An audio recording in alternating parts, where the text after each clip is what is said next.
नमस्कार दोस्तों, मैं doctor Ravi Prakash Mishra, urologist, andrologist and kidney transplant surgeon हूँ।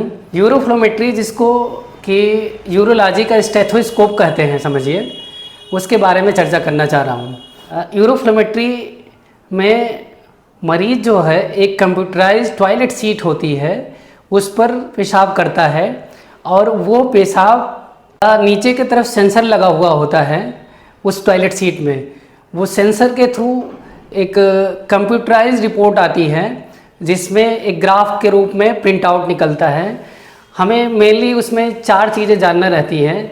एक तो कितना मरीज़ ने कितना पेशाब किया, दूसरा पेशाब की मैक्सिमम स्पीड कितना थी, दूसरा एवरेज स्पीड कितना थी और कितने टाइम में पेशाब किया। और भी कई सारे बिंदु उसमें पता चलते हैं, लेकिन ये 4 पॉइंट्स जो होते हैं उनसे हमें सबसे ज़्यादा मतलब होता है। अब हम आते हैं कि किन मरीजों में ये जांच ज़रूरी होती है। तो जिन भी पेशेंट्स में, चाहे वो बच्चा हो, बुढ़ा हो या महिला हो, पुरुष हो, जिनको भी बार बार पेशाब लग रही हो, पेशाब की धार रुक रुक के हो रही हो, पेशाब करने में जोर लगाना पड़ रहा हो, बूंद बूंद पेशाब हो रही हो, या कभी कभी ये रहता है कि बार बार पेशाब करने के बाद भी पेशाब लगी हुई ऐसा फील होता रहता है। तो इन सारे मरीजों में हम लोग यूरोफ्लोमेट्री एडवाइस करते हैं और इसके हिसाब से आगे का ट्रीटमेंट डिसाइड होता है। अब हम इस पे आते हैं कि कौन कौन से पेशेंट्स ऐसे होते हैं यूजुअली किस किस विभाग के, जिनमें ये जांच कराना ही पड़ता है हर हाल में।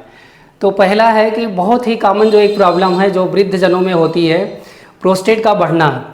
इसमें भी सेम तरह के सिम्टम जो मैंने अभी बताया, ये सब सारे सिम्टम आते हैं और इसका ये टेस्ट पहले नंबर पर कराते हैं। दूसरा है पेशाब के रास्ते में सिकुड़न या शकरापन जो होता है, जिसको इंग्लिश में बोलते हैं स्ट्रक्चर यूरेथ्रा, इसमें भी हम यूरोफ्लोमेट्री कराते हैं। थर्ड आता है बच्चों में कई बार पोस्टीरियर यूरेथ्रल वाल्व होता है, उसकी वजह से उनको बहुत ज़्यादा जोर लगाना पड़ता है पेशाब में, पेशाब की धार ठीक से नहीं बनती है। तो इन बच्चों में भी यूरोफ्लोमेट्री से हम लोग इंटरप्रेट करते हैं। इससे 40 साल की उम्र के जो लोग होते हैं उसमें कई बार जो मेल पेशेंट्स हैं, इनमें प्रोस्टेटाइटिस बहुत कॉमन है। प्रोस्टेट में इन्फेक्शन हो जाता है जिसकी वजह से पेशाब में दिक्कतें आने लगती हैं, उसके लिए भी यूरोफ्लोमेट्री का टेस्ट कराते हैं।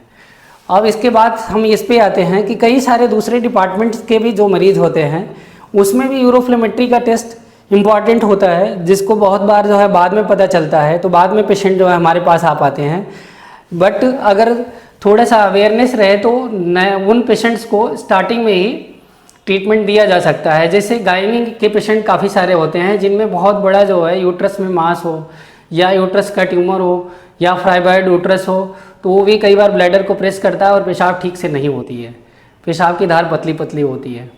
दूसरा पेशेंट, जैसे न्यूरोलॉजी में काफ़ी सारे पेशेंट्स आते हैं जो कि फालिज के होते हैं। फालिज के पेशेंट्स में भी या पार्किंसोनियन के पेशेंट में भी पेशाब की दिक्कत होती है, उसमें भी यूरोफ्लोमेट्री का टेस्ट अनिवार्य होता है और कराया जाता है।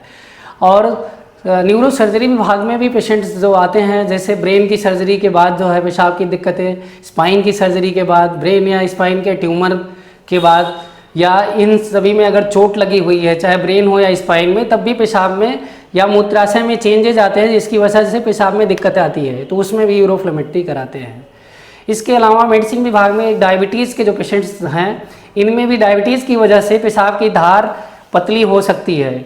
डायबिटीज़ की वजह से, उसके दुष्प्रभाव से अगर अनकंट्रोल्ड है तो पेशाब की थैली पर उसका असर पड़ता है, जिससे पेशाब की धार बहुत ही पतली हो सकती है, जिसके लिए यूरोफ्लोमेट्री जांच करा के फिर उस हिसाब से आगे बढ़ते हैं। तो हर बृहस्पतिवार को अब ये टेस्ट होगा, कृपया इसका जो है फ़ायदा लें। कंप्यूटराइज्ड जांच है जो नॉर्मली 500 रुपये के आसपास की होती है, लेकिन यहाँ पर फ्री जो है कैंप किया जा रहा है।